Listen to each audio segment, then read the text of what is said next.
I was a entertainer, um, but now to the fans, I was a wrestler. Kamala, the Ugandan Giant, was known for his wild character and crazy presence in the ring. But behind the painted stars and moon, James Arthur Harris's life was far from easy. He had such serious health conditions that you would cry for the strong man he was. James Arthur Harris, better known to wrestling fans as Kamala, was larger than life. Standing tall with his chest painted with stars and a moon on his stomach, he played the role of a terrifying, simple-minded Ugandan warrior. But before all the fame and theatrics, Harris's life was anything but glamorous. Born on May 28, 1950 in Senatobia, Mississippi, he grew up in the nearby town of Coldwater. His parents, Jesse Harris and Betsy Mosley, ran a small furniture store and raised James alongside his four sisters. By the time James was a teenager, life had taken a darker turn. He dropped out of high school in the ninth grade and started getting into trouble.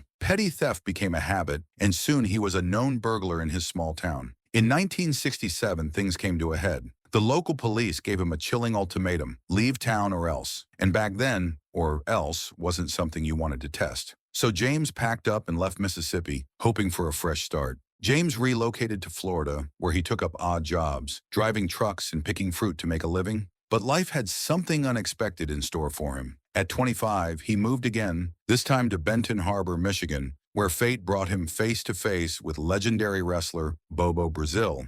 Bobo saw potential in James and introduced him to his friend, Tiny Tim Hampton, who became James's first wrestling trainer. With that, James began his journey into the world of professional wrestling. From here, he started in the 1980s with a unique character, wearing a loincloth, war paint, and making big entrances. Kamala wrestled for famous companies like WWE, Mid-South, WCCW, and WCW, facing big stars like Hulk Hogan and The Undertaker. His wild, fun style and playful moves made him a fan favorite. But behind this was a struggle too big. Harris's health challenges began in 1992 when he was diagnosed with diabetes and high blood pressure. He managed to live with these conditions for many years while continuing to entertain wrestling fans. However, by 2011, his health took a serious turn. Complications from diabetes became severe, and in November of that year, Harris underwent surgery to amputate his left leg below the knee. This was a life-changing moment for Harris. He had already retired from wrestling,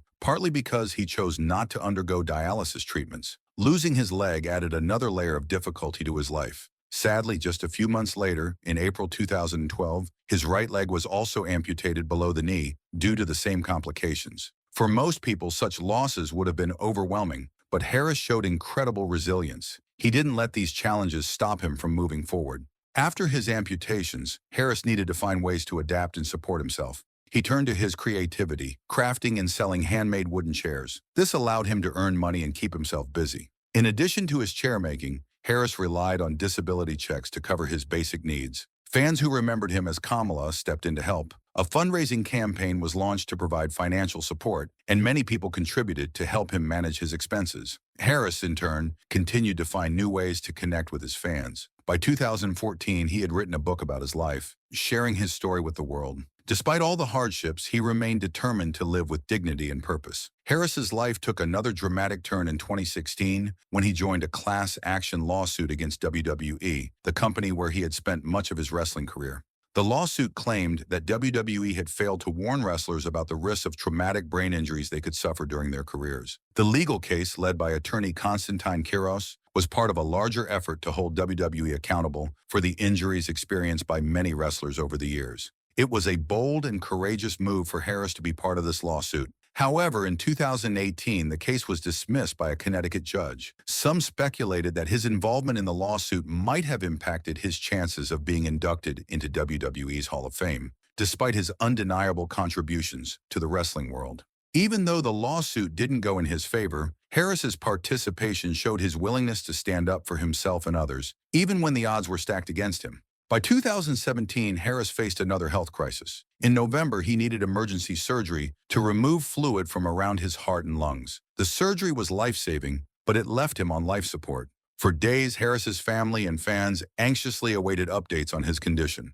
Thankfully, Harris began to show signs of improvement. He started breathing on his own, though he was unable to speak and remained in intensive care. This close call was yet another example of the challenges Harris faced, and once again, he fought hard to survive. In 2020, the COVID-19 pandemic brought new dangers to Harris. On August 5th, during one of his regular visits to a dialysis center, he tested positive for the virus. His wife believed he likely contracted it there. Unfortunately, the virus worsened his existing health issues, particularly his diabetes. Just a few days later, on August 9th, Harris suffered a cardiac arrest and passed away later that afternoon. He was 70 years old. After Harris's death, the wrestling community and his fans came together to show their love and support. A GoFundMe campaign was launched to help his family cover funeral expenses. The response was overwhelming, with donations exceeding the original goal of $25,000 and totaling more than $32,000. Some of the most notable contributions came from people in the wrestling world. Chris Jericho, a fellow wrestler, donated $5,000, as did Scott D'Amore, an executive with Impact Wrestling. This wasn't the first time Jericho had stepped up to help Harris. Back in 2019, when Harris was at risk of losing his home due to unpaid taxes, Jericho had donated another $5,000 to a fundraising campaign, helping Harris keep his home.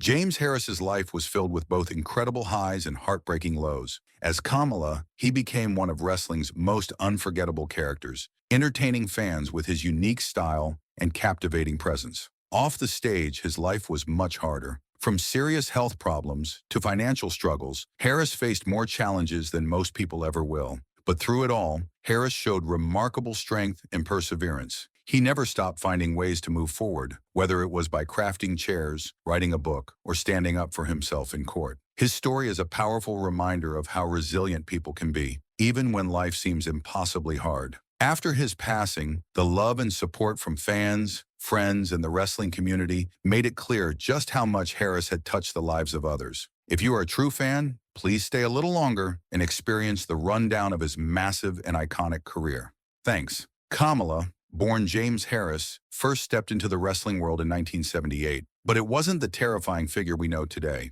Back then, he wrestled under the name Sugar Bear Harris, mostly in the southern United States, and even went by other names like Ugly Bear and Big Jim Harris. It was a slow start, but things began to change in 1979 when he teamed up with Oki Shikina. Together, they won the NWA Tri-State Tag Team Championship, marking Kamala's first big success. At this point, Percy Pringle, who would later become the legendary Paul Bearer, became his first manager, helping him gain some recognition. By 1980, Kamala was ready for a new look, and he transformed into Bad News Harris, joining Southeastern Championship Wrestling. That year, he won the NWA Southeastern Heavyweight Championship, which catapulted him into the spotlight. But Kamala didn't want to stop there. He felt the need to expand his horizons, so he traveled overseas, starting with Germany. From there, he made his way to the United Kingdom, where he wrestled for joint promotions. It was here that Kamala adopted a new character, the Mississippi Mauler, which, although different, shared some similarities with the character he would later become famous for. In 1981, Kamala entered a tournament for the WWA World Heavyweight Championship in London, but lost in the final to Wayne Bridges. Still, the experience was a crucial part of his journey. After a setback in the form of a broken ankle, Kamala returned to the U.S. in 1982. He visited his friend, the Dream Machine, in Memphis, Tennessee, to borrow some wrestling gear. While there, he had a chance meeting with Jerry Lawler, the promoter of the Continental Wrestling Association. Lawler saw potential in Kamala and offered him a spot. This is where Kamala's transformation truly began. With the help of Jerry Jarrett, they crafted the now iconic character of Kamala, the terrifying Ugandan headhunter. His backstory was that he had once been a bodyguard for the notorious Ugandan dictator Idi Amin. Inspired by a painting from artist Frank Frazetta, Kamala's look came together with face and body paint, completing the image of a fierce and unforgettable wrestler. This new persona would become his ticket to wrestling fame. Kamala's debut in the CWA was in May 1982, and he quickly became a fan favorite. To make his character seem even more frightening, Kamala was shown as a savage monster who would bite and chop his opponents in the ring. He also wore robes and refused to speak English outside of the ring to keep his character mysterious. In June 1982, Kamala defeated Jerry Lawler to win the AWA Southern Heavyweight Championship, a title he held until August of the same year. Kamala also got into a feud with an imposter who was pretending to be him, known as Kamala 2. Later in 1982, Kamala moved to a new promotion called Mid-South Wrestling, which was run by Bill Watts. Here, Kamala was managed by Skandor Akbar and his partner Friday. Kamala became part of Akbar's villainous group, Devastation, Inc. During his time in Mid-South, Kamala had a big match against the legendary Andre the Giant at the Louisiana Superdome in 1983, which was one of the most promoted bouts of the time. Kamala also had a series of matches against the Junkyard Dog, where they fought each other in a Battle of the Monsters rivalry. This feud helped Kamala become known as one of the top villains in the business. In March 1983, Kamala moved to Texas to wrestle for World Class Championship Wrestling, WCW. His biggest match in WCCW was in October of that year when he challenged Harley Race for the NWA World Heavyweight Championship. Although Kamala lost by disqualification, the match still helped establish him as a dangerous opponent. Kamala then began a long feud with the Von Erich family, which was a major storyline in WCCW. He wrestled against brothers David, Kerry, and Kevin Von Erich throughout 1983 and 1984. In May 1984, Kamala took part in the David Von Erich Memorial Parade of Champions, a special event to honor David, who had tragically passed away earlier that year. Kamala's time in WCCW continued until late 1985, and he was one of the top heels in the company during this period. Kamala's big break came in July 1984 when he joined the World Wrestling Federation, WWF, thanks to the recommendation of Andre the Giant. Kamala was managed by Freddie Blassie and a mysterious handler named Friday. The Friday character was portrayed by several people, including Frank Dalton and Steve Lombardi. One of Kamala's most memorable moments in the WWF was when he appeared on a show called the Tuesday Night Titans, where he seemingly devoured a live chicken, although it was a trick and the chicken was not harmed. This moment added to Kamala's savage image. Kamala started a feud with WWF champion Hulk Hogan, and in August 1984, he faced Hogan for the WWF World Heavyweight Championship. The match ended in a double countout, meaning neither wrestler won. Kamala also had several matches with Andre the Giant, including a steel cage match, where Kamala was defeated when Andre sat on his chest. Kamala's time in the WWF that year was significant, as he faced some of the biggest stars in the business. After leaving the WWF in late 1984, Kamala wrestled for a number of other promotions in the US and Canada. In 1985, he wrestled in the American Wrestling Association, AWA, where he was portrayed as a dominant monster by defeating several opponents in handicap matches. Kamala had a notable feud with Sergeant Slaughter, which included an Ugandan death match in April 1985. Kamala won that match, but he lost to Slaughter in a steel cage match in June. Kamala's other major feud in the AWA was with Rick Martel for the AWA World Heavyweight Championship. Although Kamala challenged Martel multiple times, he never won the title.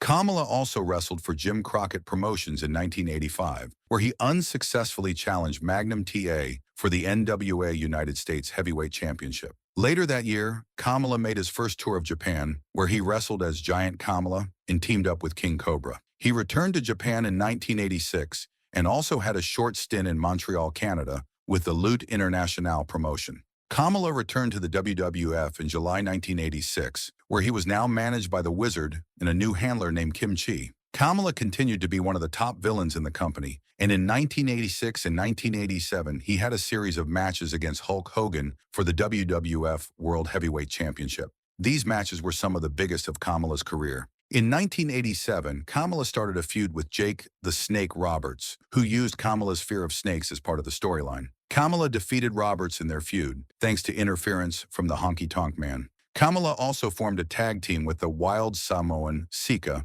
and the two had a brief run as a team. However, Kamala's time in the WWF came to an end in September 1987, when he left the company due to frustrations over his pay. Kamala's career was full of ups and downs, but he will always be remembered as one of the most terrifying and unique characters in wrestling history. From his early days in the southern U.S. to his legendary feuds in the WWF, Kamala's impact on the wrestling world was undeniable.